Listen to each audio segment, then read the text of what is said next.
Welcome. It's my honor and pleasure to moderate this panel today. My name is Robert Farris. I'm the research director at the Berkman Center for Internet and Society. We have a fabulous panel of really smart, experienced, clued-in people here. They happen to be friends and colleagues as well, so I'm a little bit biased, but anyway, they really know their stuff. To my immediate right is Nagla Rizk. She's a professor at the American University in Cairo, and she is also the founder, I'm not going to get the name of your institution wrong, of the where are you, Nagla? You are the Access to Knowledge for Development Center. I know it is A2K for D, and that's why I can't read out the whole thing. To her right is Dalia Othman. Dalia is a fellow at the Berkman Center for the past 2 years. She's also a visiting scholar at the Center for Civic Media at MIT.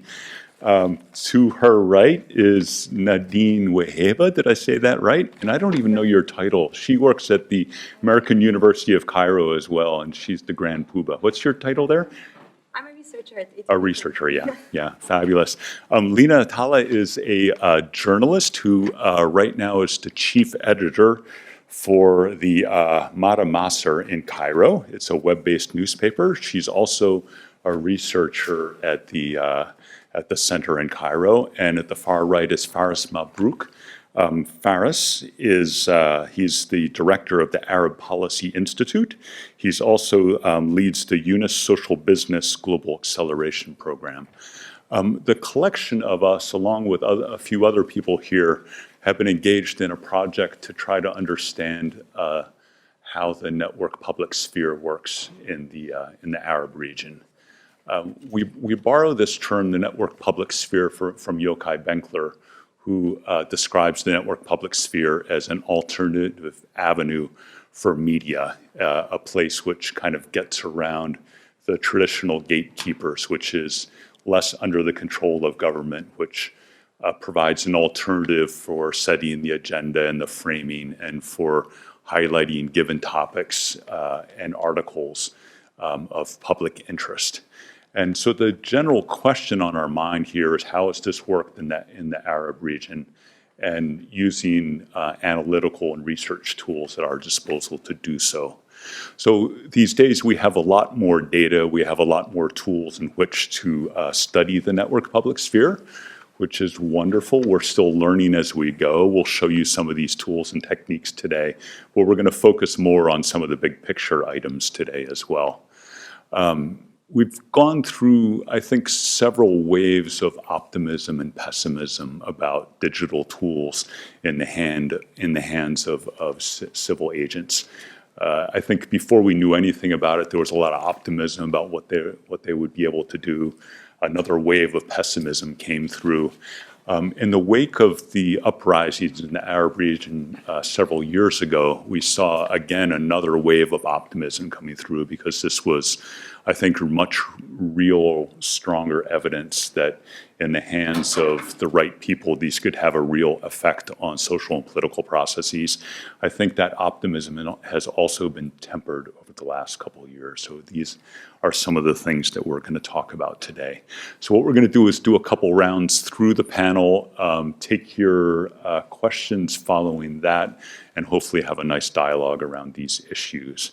And what I'd love to do is start with you, Dalia. Dalia has been spending a lot of the past 2 years looking at the Arab blogosphere and Twitter in a few countries as well.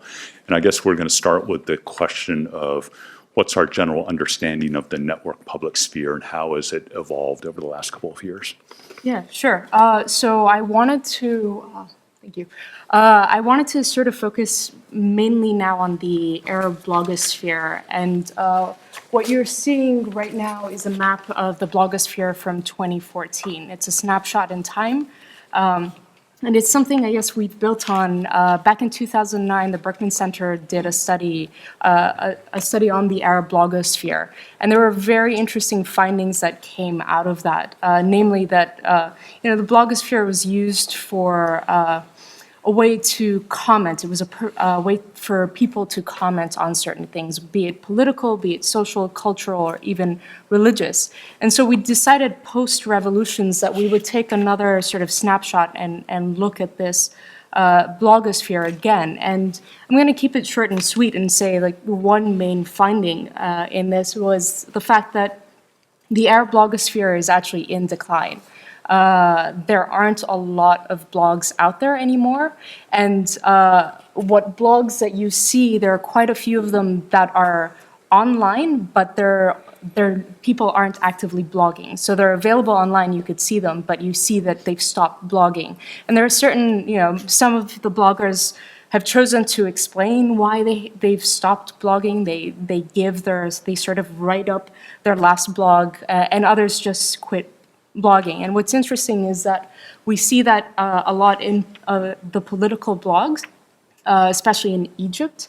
And what we see now is that people have refrained from blogging, but sort of reflect their political ideology through the banners they use. So you see a lot of bloggers from the Muslim Brotherhood who would put up banners that would indicate that they're sort of supportive of or bloggers for the Muslim Brotherhood. And on the other hand, you see Egyptians on the left who have their own separate banners as well. And so we're seeing that inactivity. Saudi Arabia, for example, and I think this is a key issue, in the 2009 blogosphere, Saudi Arabia was the second largest sort of group or cluster of blogs. Right now in the 2014, it's almost disappeared. And we say this in keeping in mind that a lot of Saudi Arabia is the largest population in the Arab world that is actually active on Twitter. And so we can sort of discern that bloggers are slowly moving and shifting towards social media. So.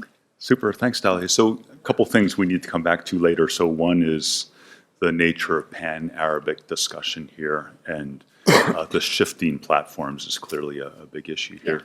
So Lena, you've been a intimate observer of this. You've been reporting on it and living it for several years now. I wonder if you could give us your perspectives as well, please.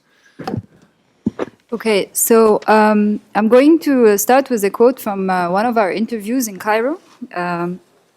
And it says, can you hear me? Okay. I feel the microphone is a bit far.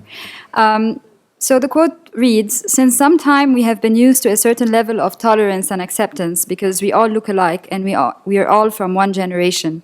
Yes, there are differences, but not so stark like when we take it to the streets. When we are talking on social media, we are happy, but if we say the same things on the street, we get beaten up. We had this confined place that now turned against us. This is the end of the quote. And this is an excerpt from one of our interviews with an interlocutors as part of our research looking into the developments and the evolutions and the changing functions of Egypt's networked public sphere. This person is a veteran blogger. He had a blog, one of those blogs that would probably be a dot in this map. He is also an active, he has been an active social media user, and his words resonated with those of others reflecting on how social media became less of an alternative home throughout the last 2 years in Egypt. In descriptions of digitally mediated public spheres, the notion of an improved network architecture is brought on with the facilitation of access to expression and reduced hierarchies and more horizontal modes of production, rendering political engagement more possible.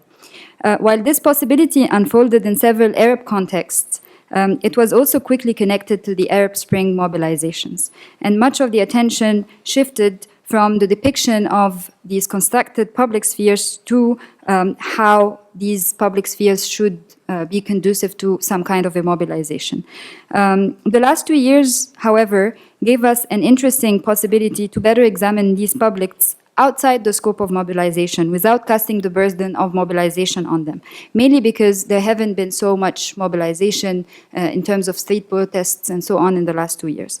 Instead, it became a possibility to understand the formations of these publics and the extent of their influence. For many of the conversations we had, parallels could be drawn to Benedict Anderson's imagined communities, whereby societies are formed not around face-to-face interactions, but through the imagination of individuals, of being part of a community. This imagination is possible thanks to the access to the print industry, says Anderson, which helped disseminate material and content that led to the unfolding of shared values. The internet's imagined community has not only given access to a shared discourse, but it's actually actively engaged in constructing that shared discourse. The similar sense of an imagined community has unfolded online in ways where active users expressed belonging to a certain intangible group that is not a political party or that is not a labor union. In this space, personal identification with surrounding events and their emotional register is key in shaping the community. I'm going to quote also another of our interlocutors, a famous programmer and activist who currently happens to be facing a prison sentence on charges of protests. And he says in describing this community, on Twitter, you are not really using it to talk to a public. You are using it to talk mostly to people who would be directly involved in your popular committee, your work, or your refugee work, for instance. They may be your colleagues in the same thing, or just from a network that could be sympathetic to the same cause. When you share the personal stuff, you are also talking to that same network or some subset of it. I think there's a lot of value when we start looking at emotional reasons and benefits from doing that. Even when you start sharing this, maybe with your family or within your work colleagues or whatever, it wouldn't have the same emotional register. And so we need this thing in order to find the same people who would have the same level of anxiety, depression, or happiness around certain events. These events shake our world, but at the same time, the rest of the world doesn't actually treat them as such important events. And this is the end of the quote. Now, while for Anderson, the nation is one such socially constructed and imagined community, this very nation started joining the digital platforms and shattering the sense of belonging that the early adopters had, as well as the sense of imagining it as a special community. Online spaces became less sites of imagining the nations or alternative nations and became more grounds of reasserting tangible realities and the state-mediated version of the nation. A growing sense of nationalism engineered by the state through the machinations of populism has been omnipresent online. This has come on the heels of a major regime change in Egypt, whereby the country's military institution came to replace an earlier Islamist regime. And while mass media played a major role in mediating this renewed sense of nationalism, online platforms became a more available space to a wider group of users to express it, share it, and defend it. It was also a space where traditional powerhouses, namely the state, but also powerful political groups and individuals and figures consolidated their presence. As such, and to end, looking into the changes that occurred over the public sphere in the last 2 years in Egypt, and in the digitally mediated one in particular, it is important to separate between two things. On one hand, there is the function of online platforms to the formation of political communities that can speak to the failing of the traditional political organizations, and this is something that should not be forgotten in the wake of talk about failures and successes, and the wake of talking about the failure of online spaces for mobilizing change. While these practices online don't have to be necessarily geared towards major political change or on-the-ground action, they are important. They have been important spaces for conversation, discourse formation, and alternative political imagination. On the other hand, the expansion of digital spaces to become a bigger and larger host for the different publics of the nation lends itself to a different set of realities. While online spaces introduce different languages, ideas, as well as modes of expression and conversation to the public sphere, the advent of a more offline presence to online spheres reverse this dynamic. And as we see more alignment between the offline world and the online worlds today, a set of questions start arising, such as what are the new modes of production of nationalism engineered through a digitally mediated network public sphere. What does online spaces, how do the online spaces, mediate the nation to a larger network public sphere, and what are the roles of the traditional powerhouses like the state in there? And finally, can there be still spaces reserved for communities of dissent with some level of audibility as part of a truly network public sphere, or are they doomed to be diluted? And is this inevitable because of the growing volume of the network and the weakness of its interconnections? I'll leave it to my other colleagues to try to hit these questions, and thank you. Yeah, thank you, Lena. There's a lot of great stuff there that I think we have time to pick up on later. Nagla, I'd love to hear your thoughts. Thank you, Rob. Let me just take it from Lena. Lena spoke to us, gave us the image, the picture of what truly happened in the decade of the 2000 to up to the uprisings of 2011, and then afterwards. What we see today is actually summarized by one of our interviewees who said in very simple language, the ground has come online. It's a very different world. That the public sphere, the network public sphere right now is a platform where you have the different groups. They're joined, the early pioneers are joined by practically everybody. So the idea of this space being sort of democratizing and providing opportunity for everybody has indeed been materialized to the point where not only do we have the pioneers, the activists, but we also have hierarchies that now come in line and side by side by the achieved hierarchies. Examples of the interviewee that Lena talks about are people who achieved their status by their own achievements online, through what they said and spoke and through their blogs. These are people who achieved their status and their own hierarchies. Now we have the state, the media, top-down hierarchies that came side by these pioneers, and actually summarized also by the interviewee telling us a whole new country has joined us. The people we argue with at home, our family and friends, are now present to argue with us on social media. We are unable to change the way we speak to these new entrants online, just like we have had our failings offline and our disillusionment offline. So that's the fragmentation that has taken place by everybody joining in. This is a huge space where messages are diluted of the original pioneers, where messages cross, where actually a great deal of polarization takes place. And again, this is only reflective of the polarization that we see around us on the ground. At the same, what I refer to Yochai Benkler's in describing the network public sphere as expressed in his book, basically we had what he calls the Babel objection. The Babel, the idea of the fragmentation, we do actually see around us a lot of that. In fact, we also see too much chaos and too much centralization. We have the two trends side by side. Just like I look at it as, when you have centrifugal forces away from the center, giving forces to the small players, and at the same time, the opposite currents are taking place. You have the centripetal forces, vertical hierarchies being established and very active online, as Lena has alluded to. It is the kind of polarization that is at the level of the state. So it is something to deal with and to start and to realize and to actually start to see where this can lead us. And the sad part is that the mass media is actually playing a role in the polarization. So you see this circular flow where certain groups are actually quoted in the mass media, but of course there is a selectivity that feeds into the polarization that is taking place.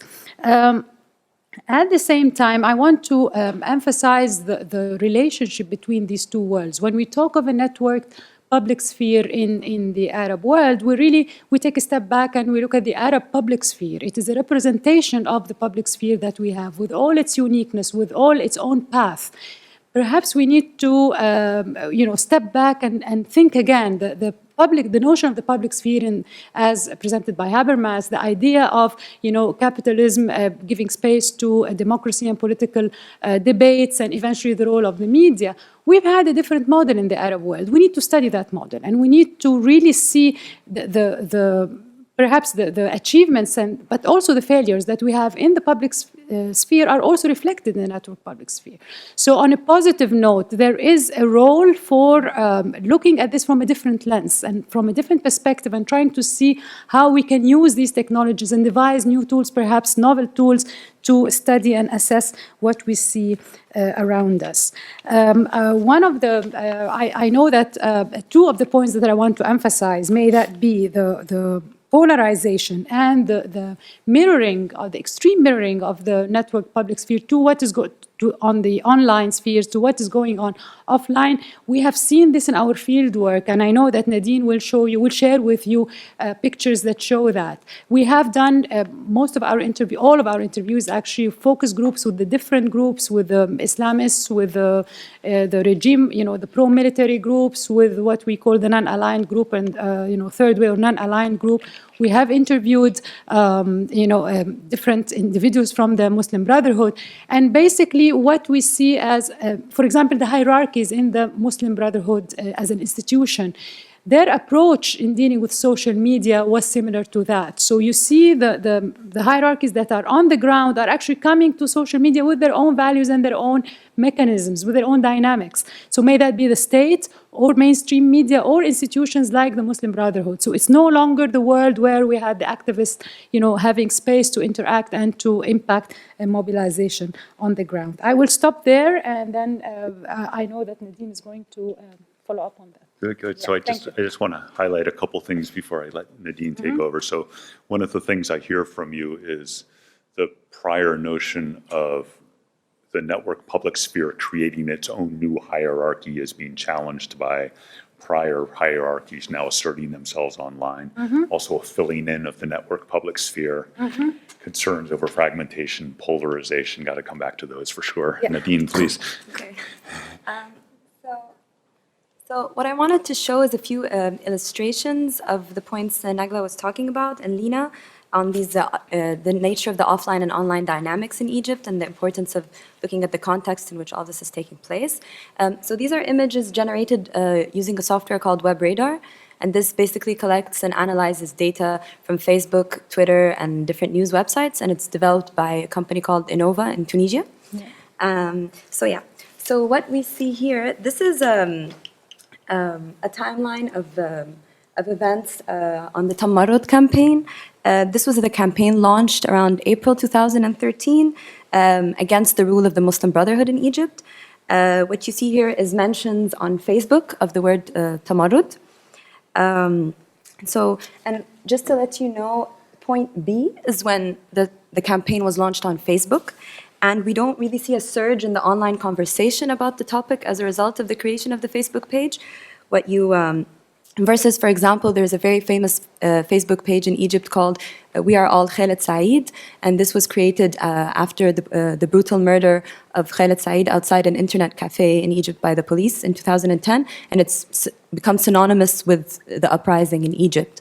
You don't see that effect with the Tamarrud page. What you see instead is several peaks that take place after players from mainstream spheres like on TV or political parties or political figures endorsing the campaign. So just to give you an idea, for example, the first peak is when the April 6th activist youth group announced their support for the campaign.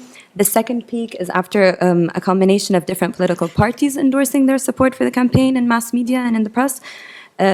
The third and fourth peak represent endorsements after the effect of endorsements from prominent political figures and presidential candidates.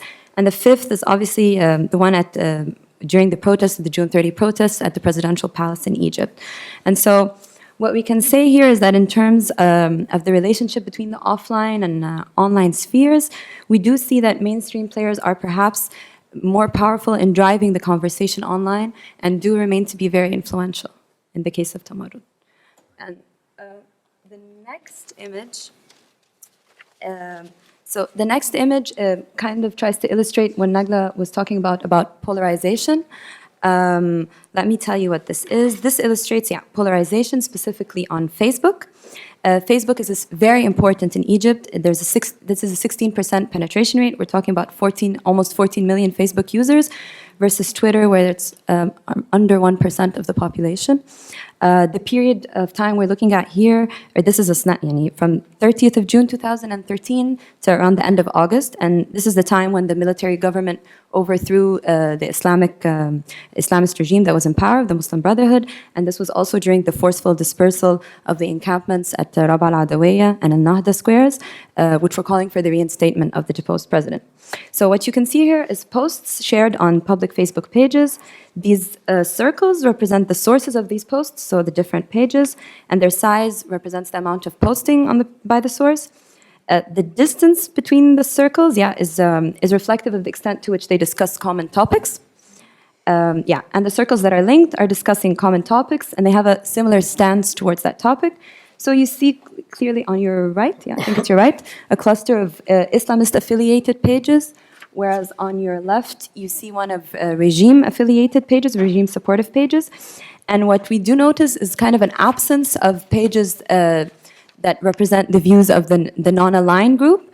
This could either because and they did actually say this in our fieldwork, that some of them chose to disengage at certain points, especially on Facebook. It's just so the point here is that the online sphere, at least at this point, was in fact mirroring this offline polarization of discourse in Egypt, and it is reflective of what Lina was saying, of a shift from more of a community of like-minded people to a whole country or a society coming online. Super, thank you, Nadine. I think we were going to go Yes. to Dalia, so we're going to have one more view. Hold on, we're going to Tunisia next, but we're going to have one more view of Egypt before we go there. So I just want to build on everything that was said already. And I think when we were comparing notes about our research on the offline versus online and the Facebook versus Twitter, we were, I guess, maybe excited, maybe depressed, maybe, I don't know. But we realized that a lot of the results in some sense were validated through our combined research. And this is a Twitter map of Egypt from 2014. Again, this is just a snapshot in time. But what is really significant about this map is that there are very distinct groups of clusters.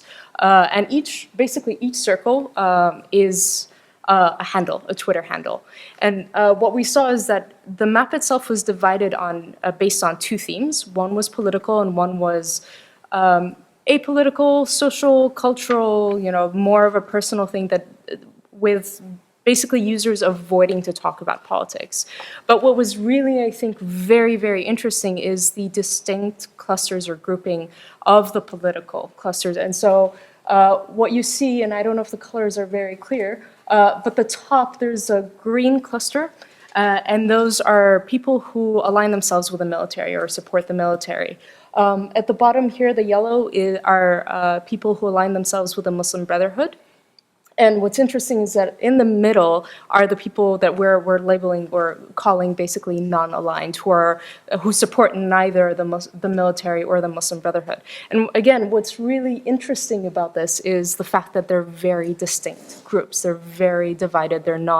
We don't see a lot of interlinking between them. And so that sort of emphasizes the whole issue or the whole question of polarization. We really see that on Twitter as well, even though it's 1%. But we do see that sort of reflection from the offline to the online. Super, thank you, Dalia. Faris, let's hear about what you've learned in Tunisia. First of all, I'm really glad to be here. The subject is very important, especially with all the transition and the changes that we are now living and witnessing in our countries. Understanding the Arab network public sphere is also important to understand how to better understand individual behaviors, collective behaviors, and maybe understand the radicalization, polarization. The good thing with the networked public sphere is that we have data. So once we have data, we can try to model, we can try to analyze. So let me share with you some of the ongoing research we are doing to better understand a typical period of time on the NPS, network public sphere. So typical, what would a typical week look like? So we went this, we had this approach saying that a typical week we would have like a production of information. So how many information are put in the system? How many publication? This is production. Then you have promotion. How many like? How many share? And then you have interaction. How many comment? People are commenting. So this is the way to describe a typical week activity. And then we. So in a typical week in Tunisia, we would have, it's okay. We would have 62,000 new publication. This is an average of 62,000 publication. And each publication would have 20 likes, 10.7 shares, 4.4 comments, and it would reach 13,000 internet users. So this is a typical week. And this is a normal week, let's say. And then from there, we try to see what happened in singular points. What is an abnormal week? And what explains this abnormality or this singularity? Interesting. So you have the data we just went through, and so you have the share, the comment, the like, and then you have peaks. And the interesting part is that the peaks we see on the online are exactly the ones which are related to some violent events, generally violent events on the street. So we went through these peaks and tried to explain, trying to understand what is the relation between the online and the offline. Is there a relation of, there is a correlation, but then we'll have to explain, is there a certain point, sort of causality. We introduced a level of violence in the publications, okay? So we have 1% of the publication in average that contain a term, violence, bloodshed, aggression, assassination, and so on.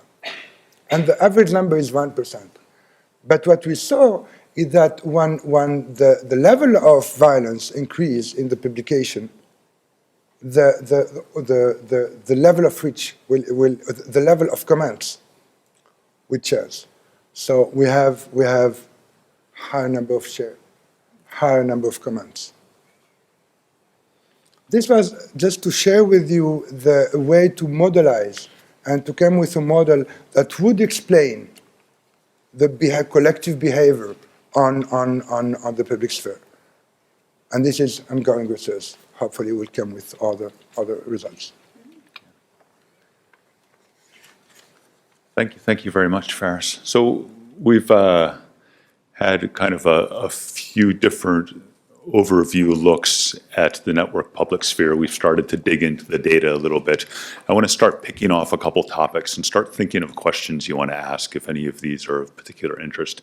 So one of the things that comes through from this is that the network public sphere is now reaching a broader cross-section of society. We want to figure out whether that's good or bad. Good, we hope.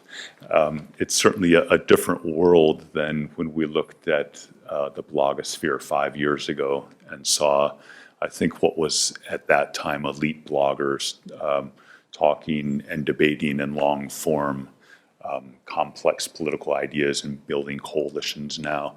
And what you've shown us here tonight is very, very different than that. So the polarization in Facebook that we see, the topical selection in Facebook in Tunisia, the polarization in the Twitter networks there. Should we pause on this notion of polarization and ask about this? Is this an inevitability as the network public sphere becomes a better reflection of society at large? Is the network public sphere just a reflection, really, and becoming a better reflection of life underlying it? There used to be the sense that we would kind of create this alternative layer that would somehow be better at debate and deliberation and perhaps would help with these very complex collective decision problems and governance there. Is there a glimmer of hope left for that now, or are we just going to go back and say it's business as usual and people are just taking their problems and their biases and their prejudices online and that's all we get?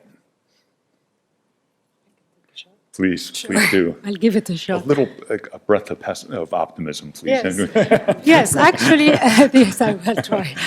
Well, I'll keep the optimism till the end, okay? I mean, one of the questions when we asked during the focus groups, you asked the group and you said, how do you find the internet and the social media? Is the internet democratizing? And somebody said, is it democratizing or dogmatizing? And then, so on the one hand, it can help to exacerbate, the differences and polarization and so on. But on a positive note, you think of it as, like democracy. When you open the door for every, equality of opportunity and everybody comes in, you are bound to get results that you may not like very much, right? I mean, that's a price you pay by opening the door and bringing everybody in. Now, in a moment of flux like we are living in Egypt and in Tunisia, I'm sure, what you see on the ground is this polarization. This is, and that's, I go back to the idea of the public sphere. This is the public sphere that we have everywhere. There is a sense there are tensions, tremendous tensions sometimes in the same family. So like you have the tensions online and the fights that you have sometimes on the network, it's also reflective of what is happening on the ground. So we would like to think that this is a period of transition where, we are learning, just like, our research, as researchers, we are learning. I think as a people, we are learning. We are learning, hopefully, to debate better, to accept the other better. I mean, a moment of modesty is in order. We have to learn to be tolerant and accepting. So, these are my 2 cents. I don't know if they're positive, but yeah. Thank you. Please. Yeah, yes, I do believe same in Tunisia. I mean, the networked public space is the mirror of what's happening on the ground. But it's like, the sort of mirror that exaggerating the default that when you look to yourself, I think it accentuating the polarization, the all what's happening on the public sphere. This is one. Two, the problem we have is the lack of media. In the survey we organized in Tunisia, reason number 1, people go online on Facebook to get the news.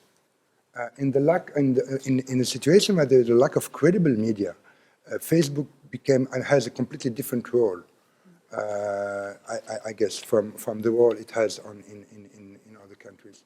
So this created also a new role and a completely new structure. But in Tunisia, it's been a positive role from your perspective, the addition of alternative media sources. I mean, it played a role in the transition, in the beginning, in the revolution, yes. Then we are still lacking real media. Facebook is killing the media, the traditional media business model, because all the advertising is going into Facebook or in Google, or all the traffic is going to Facebook and Google. So there is no chance today for traditional media to emerge. It's very difficult for traditional media to emerge in Tunisia. And I do believe that traditional journalists, media are very essential for country to move forward. And I don't see this happening in Tunisia, due in part, I don't know what you think, Lynn, about this, but it's more you. Yeah. I don't know if you had a question about media that can be saved for later, but. Let's stay on media while we're talking about it. So is the network public sphere working in a sense in the way we hoped it would in highlighting through a meritocratic process better sources of information? Are people finding alternatives and views, and is that being highlighted in a way that it would not be were it not for these digital tools? Yeah, if I might reflect on this a bit, I think as a few of us have highlighted, the traditional powerhouses on the ground have also managed to learn so much how to navigate online spaces and to create also spaces of power for themselves in these spheres, and hence they've become dominant players in the network public sphere. So mainstream media, mass media, the sense of Egypt, major television channels, major corporate media have become the most widely followed sources of information online as well as they are offline. So in a sense, this is a shift from from the infancy stage of online spaces, where the volume of presence there was much smaller, but at the same time there was much more influence by smaller players. So definitely there's an issue. I share also Ferris's concerns of online media, and not online media, but social media in particular, Facebook in particular, also not always playing a very positive role for the highlighting of smaller media practices, mainly due to it's the advertisement model, mainly due to the selectivity in which posts are streamlined in people's streams. So there is definitely a growing bias against alternative sources of media nowadays.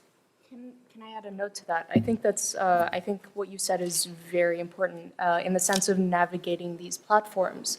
And it seems like a lot of the sort of governments or people, like the hierarchy has been established because they've been able to navigate those platforms. And I think we need to take a step back and look at how these platforms were built, what algorithms they use, how these sort of feeds were promoted or certain posts are promoted. And I think that loops back into the sort of reflection, the offline and the online. I think for activists, there needs to be some certain form of awareness of what these platforms can do and cannot do and how to navigate them. And maybe possibly part of that reason is because we are using platforms that were not built for social mobilization. They were built as social networks, and there are certain specific algorithms that are tied to that. And so that could drive the question of are we going to stick to Facebook and Twitter, or what's next? Do you want to stay on this? I love this topic. Please do. Yeah. If I may, I just have a quick follow-up on this. I think one of the questions that I was telling my colleagues that I went back to reading Yochai Benkler, and one of the questions that he raises in his book is the internet too chaotic, too centralized, or neither to promote democracy? And his answer is that it's neither. It's not too chaotic, it's not too centralized to promote a democratic discourse. Now, looking at Egypt around me, I'm just wondering, I think it is too chaotic and it is too centralized, and I'm not sure that combination as it exists in Egypt is enough or is good enough to promote a democratic discourse. Precisely because of what you said, because of the high media concentration, because the content that is included by virtue of the ownership of these media platforms, by their allegiance to the state, by the selectivity of how they use the content on the internet, that it can become a very dangerous tool, and also emphasized and distorted and exaggerated because of that mirror. So this is a time, perhaps again, to rethink these questions. And does that answer hold today? I think we need to think a bit more to answer that question in view of what we look around us. I want to hear more about this. This is fascinating, and I kind of want to merge the two of these things, which is how much of that is a function and is it related to the choice of platforms? So we've seen the shift from more open media in the blogosphere to a lot of the network public sphere residing on Twitter and on Facebook, which have their own architectures which tend to nudge behaviors in a given way. And that's kind of colliding with the underlying kind of perceptions and the opinions and the ideals. Do we blame this on Twitter and Facebook? Is there a better approach to this? How do we look at this? What are the kind of the affordances of these platforms that are helpful for debate and deliberation, and which aspects of these are detrimental? Are these just engines of chaos and centralization, as you call them? I'm not sure we know the answer to them, but they feel to me like very, very important questions to be asking. Yeah, it's a difficult question. I can, if I might start reflecting on it with you guys. I think there was always a merit to the long post, which is the main content of the blogs.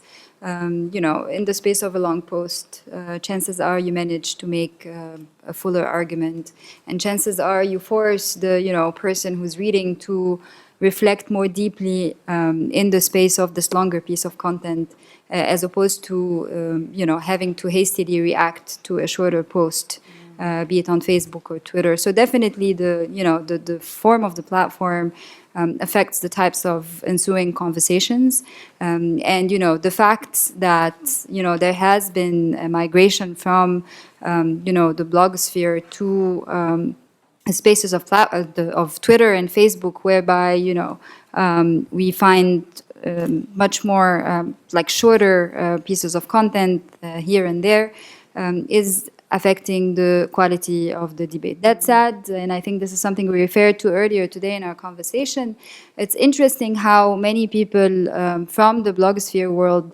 have brought the blogging tradition to Facebook by only engaging through the writing of longer posts, and these tend to be, again, sites of more interesting conversations than the shorter pieces of content. In fact, in my newspaper, we tend to look around for these, and when we find an interesting conversation happening in the aftermath of a long post, we actually contact the author and ask them to develop a piece of an op-ed based on this Facebook post. So that's.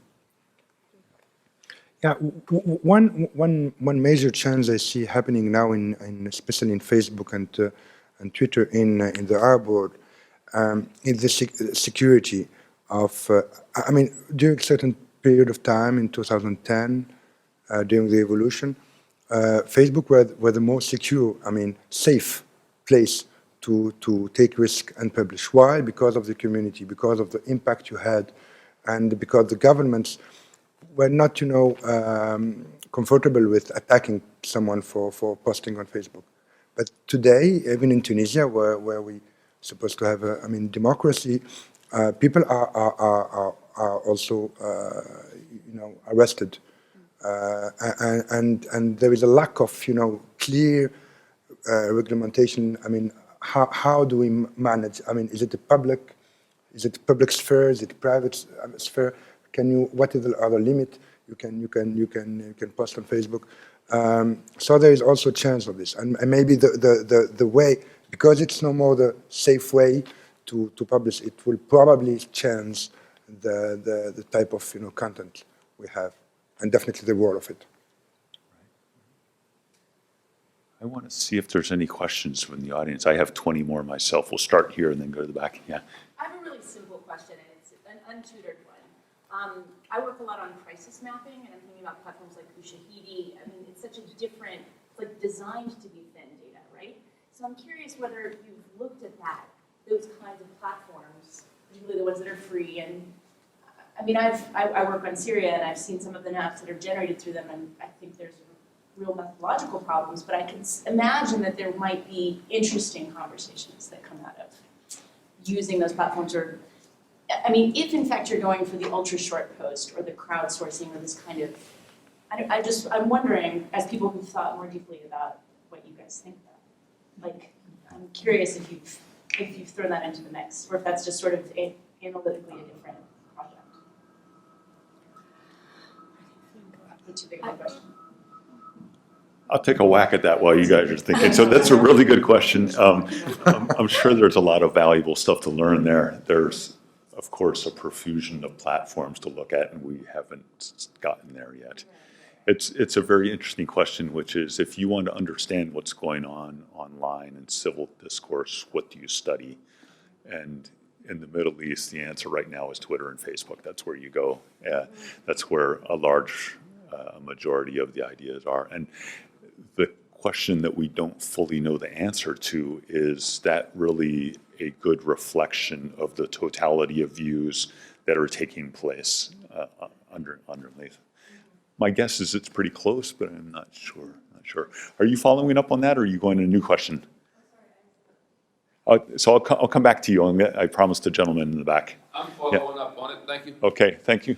I'm following up on your point and directly to your point as well. On my way over here today, I had the benefit of spending some time with a retired Marine who now works for Fidelity Investments in the enterprise architecture department, and he does nothing but platforms. And you made the assertion that people are being arrested for making posts on Facebook. So I'm wondering, we had some measure of success with Voice of America Radio in its heyday, and I'm wondering, is there not some platform or group or organization that can develop a totally encrypted, nameless, faceless, traceless voice of freedom for all members on the planet to be able to feel free to speak the truth? Great question. Who wants to field that? Me again? No, I'm not answering all. I'm the moderator. I think there are platforms that do offer that, where you're completely anonymous or your data is, I would say, maybe 90% anonymous. I'm blanking on names. I know we've talked about them in the Berkman community, and there are platforms. The question is, I think, sort of to build on what you're saying, is if you have you have to consider security as one aspect of a platform, but then you have to think about the community element, or having the ability to communicate ideas and information, having some form, a trusted source, and being able to organize. And I think being completely anonymous might create an obstacle for that. So. But it's better than being arrested and tortured. Yes, but there's sort of you get to do a cost benefit, or sort of balance, weighed out basically, and see security versus complete impact. And I mean, I don't know what the answer to that would be. Maybe there's a platform that would combine both, or doing some more offline social mobilization. I mean, I'm also. Ask the Marine to look into it, see if he can develop. I don't. So I'm going to add on this. I have to jump in. So there are ways to maintain anonymity online. None of them are 100%, but some of them are 99%. And if you really want to speak anonymously online and have the knowledge and the technical chops, you can do it. It's hard to do that and also join a community of people and have a real impact in the world. And most people interested in civil rights know that. And for that reason, you see people taking a lot of calculated risks by speaking out in their own voice with their own face.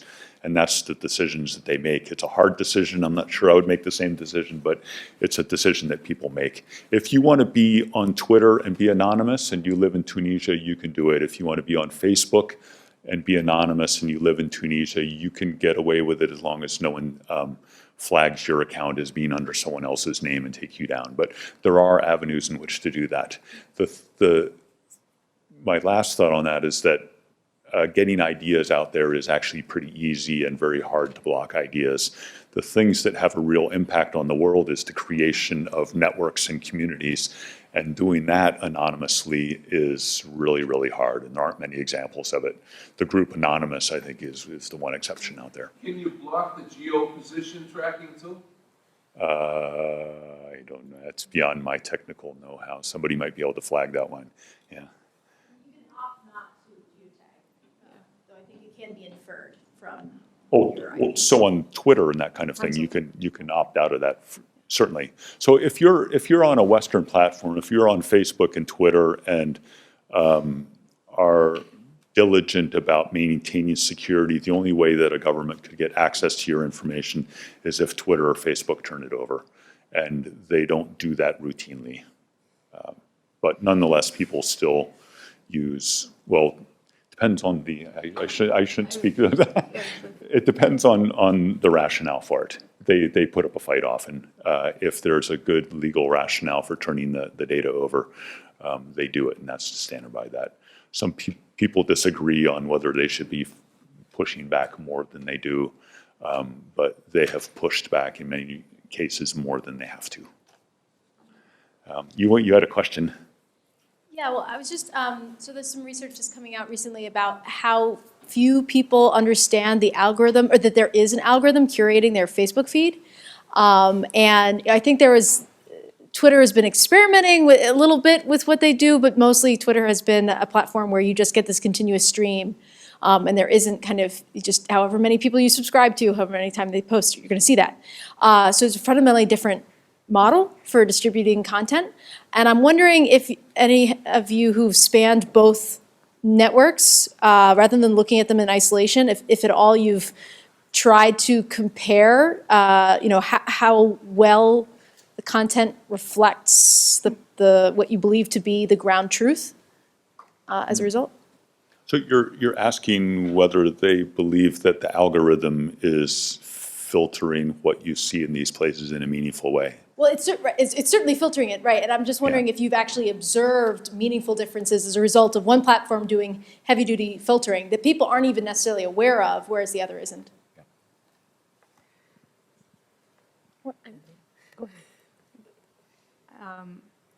I'm trying to think. I mean, I don't know if that answers your question, but there have been a number of cases where activists have maybe used Twitter instead of Facebook to get their message across because of this issue. So they were able to fully understand, or I don't want to say fully understand, to have some form of understanding of how the hashtag how to create a trending hashtag works. And so they were able to sort of work within that algorithm to highlight certain trending hashtags. I know this definitely happened with the Palestinian prisoners' hunger strike. They had a very specific set of sort of steps that they would take so that the hashtag would become a trending one.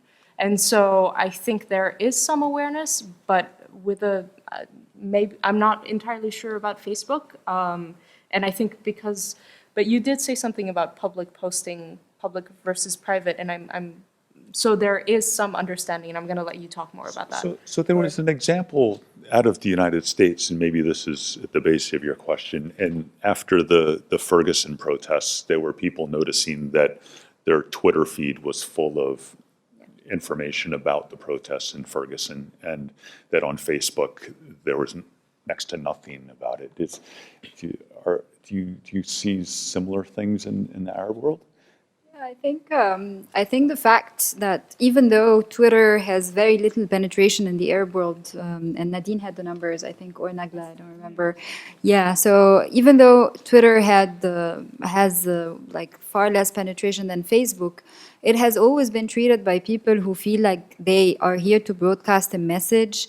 It has been used more often than Facebook because there is this feel that nothing will be censored. It will everything will flow, everything. And there's a better sense of archive. There's a better sense of traceability in Twitter, in people's mind, than in Facebook. And that's not judging from any data, that's judging from, observation and personal practice.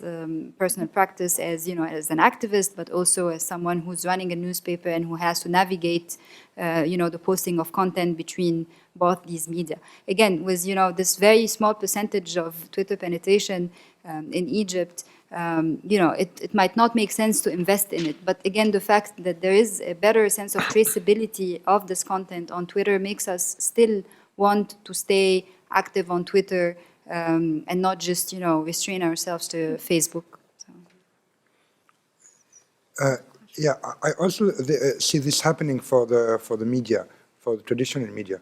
I know that Facebook has a function when you create a page, Facebook page, as a media, as a traditional media. If you have this page validated by Facebook, then it will appear. I mean, it will increase the number of time it will appear in timeline. So it will increase the number of likers and followers and so on. So this is maybe a way for Facebook to give more credibility to the content you have. At least I saw it in Tunisia. I know that the 2 or 3 media that had increased the number of followers had their pages validated, and this validation is proof of credibility. At least it is a very positive way to credibilize. No, I just had a quick follow-up, actually anecdotal evidence on the use of Twitter versus Facebook, building on what Nina says. It was very prominent, even despite the low percentage of users, it was very prominent in delivering a message for mobilization during the uprisings. But one of the things that we found also from fieldwork on the ground are quotes by non-aligned group or activists who said, in the beginning, we used to put out a tweet and it would mobilize people to go out on the streets, in large numbers. Now, with the public sphere, with the internet being so populated and so busy with everyone being online, that message is diluted, and that impact is not felt by the activists anymore. In fact, one of the activists put his status on Facebook, which was very interesting, because he said Twitter now feels like you enter your own home and you find other people living in it and pretend that they know you. And then, they're using your stuff. And it was very funny. And he says, if you agree, retweet, I mean like. He's on Facebook.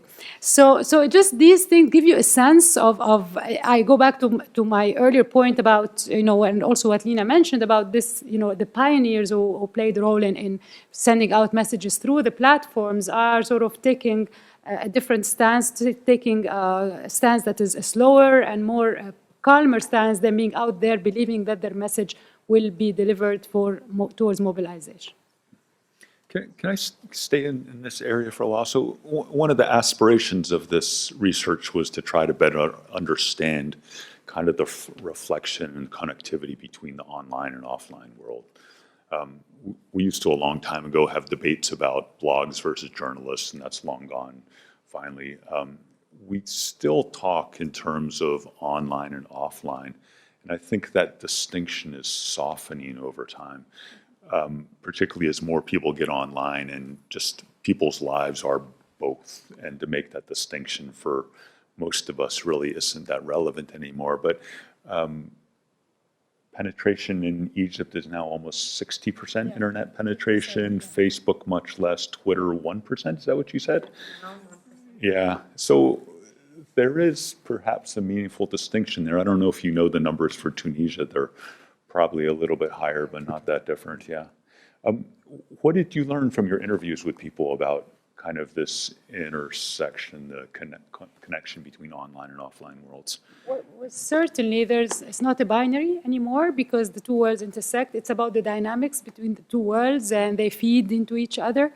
There was actually a tweet early on during the uprisings and says that usually we learn that if you tweet a piece of news, you have to put a link to a media source, a mainstream media source. But now mainstream media are quoting us because we are taking pictures on the ground. So it's become full circle,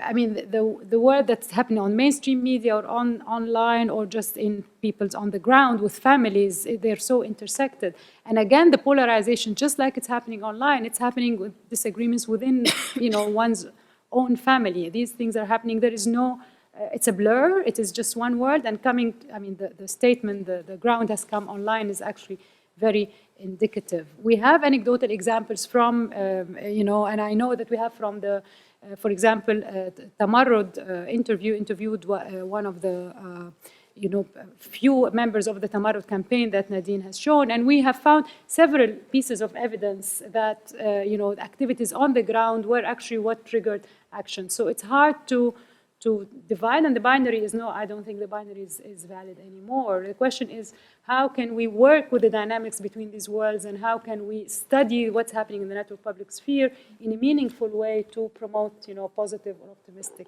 results. So. Any other thoughts on that? What she said. What she said. She said it very, very well. Yeah. Other questions from you guys? Yeah, please over here, and then we'll come back there.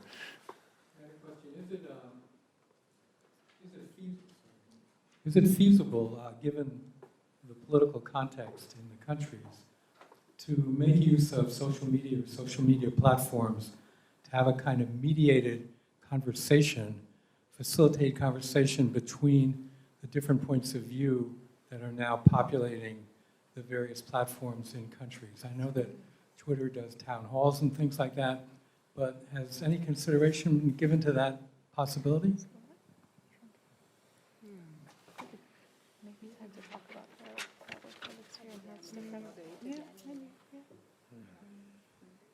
I think you've stumped the panel. That's a very good question. Do you want to chip in? We have an answer from Nagam. I think the way it is is that if someone says something, like if you start a debate, or if someone it usually ends up being rude, or it crosses the line, and you end up blocking that person or deleting that person. It's not really a room for communication. People want to say what they say, and a lot of people post like comments or like statuses, and they say, if you disagree or if you have something rude to say, just refrain from commenting at all. So I think that has been my experience, or what I've seen personally on I wonder who would moderate this. I can maybe give a shot at that. Sure. Following up on Nagam, we have to think that in this part of the world, we've had authoritarian regimes for a very long time, and before that we had colonialism. So we really have, we're learning, we have a lot to adjust and a lot to develop. So to say this positively, and that goes to perhaps the earlier point of the uniqueness of the Arab public sphere, the network as a reflection of what we have online. So we have a lot to learn. We are young. I'd like to think of us as young democracies, or on the way to being a young democracy. So we are learning as we go across, and I think that's part of perhaps the frustration and the failures.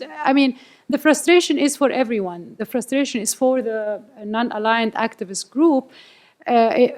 But this is, we have to, it's a moment where we have to be modest, and we have to admit to our own failures, the ability to engage, the ability to build, a dialogue on the ground, offline, online. We're still working on that. So, yeah. I agree with that. It's an unsolved problem, and it's not only a technical problem, it's a human problem. We're just not as good at open-minded debate and deliberation as we would like to be. And technology tools perhaps still help in some sense. I think strong moderation is a really good thing. It helps in any context, online, offline. Yeah. Even with mediocre moderation, you can get by sometimes. But anyway, lots of work to be done there. Yeah. Please. Yeah. Hi. So you've made this point a couple of times that the Arab public sphere is different from the traditional Habermasian Western public sphere. I'm wondering if you can sort of detail what that means to you, and if the other panelists agree with that notion. Sorry, there's a part B. Dalia, I think you mentioned that that the Arab world uses sort of Western-centric platforms, or platforms that are developed primarily, originally for Western audiences, Facebook, Twitter, and I'm wondering sort of 10, 15 years down the road, if you think the public sphere is going to still be concentrated on those platforms. Okay, yes. No, I'm like, okay. Or if there are going to be, I'll get there. or globally, if there's going to be sort of more local, nation-state-based or community local-based platform.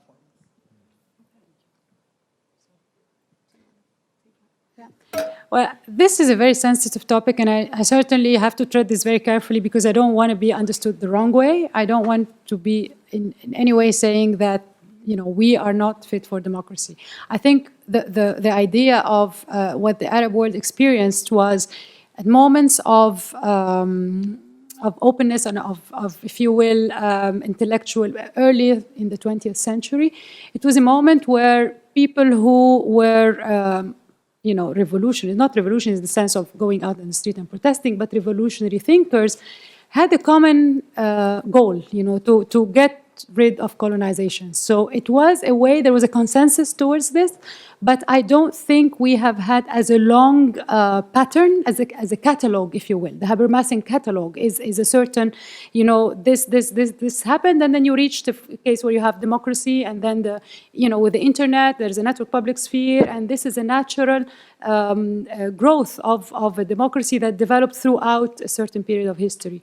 We had a different path in the Arab world. We had colonization, and when there were debates and spaces, may that be the mosques or the cafes or the intellectuals, the goal was more or less common, to get rid of the colonizer. But the sad news is that when we got rid of the colonizer, we had authoritarian regimes, and then sort of a setback. So we do not have long stretch of a natural birth, if you will, of democracy. We're struggling to get there. So we had, some hurdles and hindrances, and we are getting there, but it's going to take some time. So in a way, we had, when the internet came and with, the 2000s, there was there's big hope, and there was big space that was open for the young youth, using the technologies. But then things did not develop as we would have liked. And what happens is that you have a populist, really what we have populist politics, and we have activists facing, being threatened even in the psychological sense, not just from the regimes, but also from society. We're still developing that culture of debate. We will get there. I don't want to put the Arab public sphere in any negative light. That's not the intention. The intention is to just take a moment and really realize what are the strengths, where are we heading, and how can we get there? And using our own model. It will not be the, following a catalog of what happened in the West. And that's no different than actually discourse in development, for example. And, if you look at the development of how the path for developing countries, they will not follow the same path that took place in the West or in developed countries, but they will develop their own paths. And we look at, the emerging economies, and we look at new models of development that are unique to their own spaces. So that's really what I hope that clarifies, what I mentioned. Thanks. To top that, I think it's also worth noting that sort of the adoption of technology and the evolution of that adoption has been different for the Arab world. And so looking at sort of pre-revolutions and who was actually using these platforms, the elite, and then sort of this sudden surge of people who started using all these different platforms. And I know that we've also been looking at sort of media as well, and how media is covering certain topics through a different tool we use at Berkman, which is Media Cloud. And one of the techniques that we use is sort of looking at the link economy of how sort of media sources link to each other. And what we're realizing slowly is, or what we're starting to realize, it's not a final sort of conclusion, but is that in the Arab world, there's not much of a link economy. So you don't see that sort of influence through and attention through the link economy.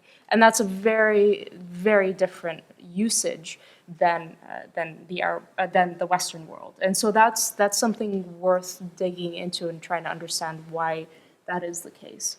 And to answer your question, or at least attempt to answer it, I wish I could really predict what's going to happen in the long term. And if anyone else has an answer, please jump in. I think there's an interesting rise of tech startups that are happening in the Middle East, and there are some platforms that are emerging from those startups. I think there is a future in that, but the question is whether those platforms are modeled after Western platforms or are more of a sort of original coming out of the culture, coming out of society platforms. I really can't predict what's going to happen in 10, 15 years. There might be a shift to those platforms. There might be sort of a burnout in the use of Facebook and Twitter, and we're certainly seeing more of that with the non-aligned activists sort of taking a step back and not being active on these platforms anymore. So I don't know if there is this one platform that will emerge from the Middle East, or it might emerge from the West, and people will start adopting that. Technology as a whole is changing. We're seeing more wearable technology. We're seeing, I can't predict. I wish I could. I'd make a lot of money. You would tell us if you could. Yeah, I know. I'd make a lot of money. Lina, you want to jump in? If I might just have also a quick thought on this, I mean, I don't know what are like cultural intentionalities associated with the building of these platforms, but what I know is that, again, the early adopters, when they got online, they managed to adapt these spaces to their needs, and the way they use it, the way they domesticated these platforms, made their space of origins quite irrelevant, agnostic, right? It's really about, and an example is, for example, this interviewee who was talking about how Twitter became the alternative space to the traditional leftist political organization on the ground in a typical Arab city, whereby there is much more attention to the individualities involved in the collective. There is much more attention to the emotional register, and these are things you don't find much in the traditional political organization type. So, in a sense, there was this process of adaptation that basically centers the agency on the users, on the way the users have socialized and adapted these platforms, and I think that's very important. And to also add that there have been a few actually attempts to build platforms in the Arab world that would mimic what Twitter does, and they would originate from the Arab world, such as Dakwak and a couple of other examples, but they failed tremendously. They maybe tried to address certain things such as language issues, semantics, all these different things, but they didn't work. People remained on Twitter and, continued to be very happy on Twitter for a long time up until the crowdedness happened. And, we're having a different situation there. So I think it's important to remember, and this is what I've been trying to get at, it's important to remember, even though there is a disillusionment from, a networked public sphere in the Arab world and in Egypt, we have to go back and remember that there was a successful production of discourse on these spaces by these early adopters that shouldn't be trashed completely, and their success lied in their ability to imagine something alternative or something different, as opposed to just representing what's happening on the ground as is. And I think that this is the missing link, that, in fact, the online and the offline are too aligned, are too much mirroring each other, that there isn't like an alternative space of imagination online somehow. That's really interesting. I'm so tempted to end on that, but I will see if there's a final question, if anyone has one to add to that. Sarah, please.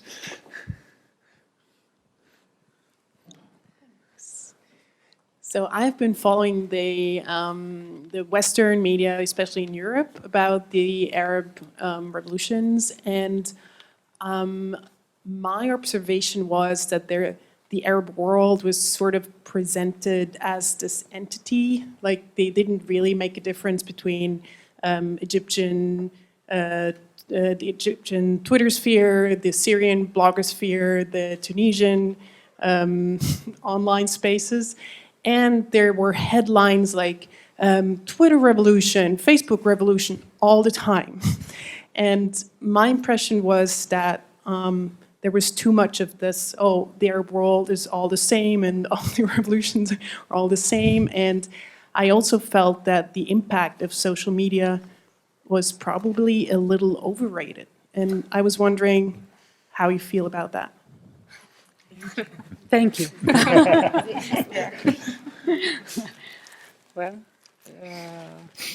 Well, I mean, yes, I agree. I agree totally. And I think we have to strike a balance and look at the positive impact that took place. There was a critical mass for sure that took place. It was a moment of change. But at the end of the day, there was a critical mass, but it's the masses that that made the difference, and they made the movement. So on the one hand, we don't want to, on the one hand, we need to emphasize the role that was played, for sure. There was a role, especially in the context that we talked about, historical context and the space that was open. And actually, all the more reason to give credit to the early adopters, because these are the ones, through the online forums, through the blogs, these are the ones who built the platform for that sort of thing. And then Facebook and Twitter followed.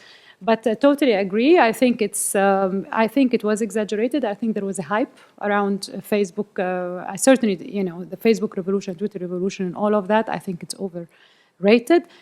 Still, we need to make sure that we acknowledge the role and study it, and look at how this role was played alongside with the dynamics of what was happening on the ground as well. So these are my 2 cents. I see nodding heads across the board. It's 6:30, so I think we're going to end here. The conversation will definitely continue. There's a myriad of very, very interesting questions that have been put on the table here. So you folks are going to be very, very busy for a while, and there's a lot of data to dig in as well. Last piece is to thank you all for joining us here today and sharing your insights. Thank you very much. Thank you. Thank you.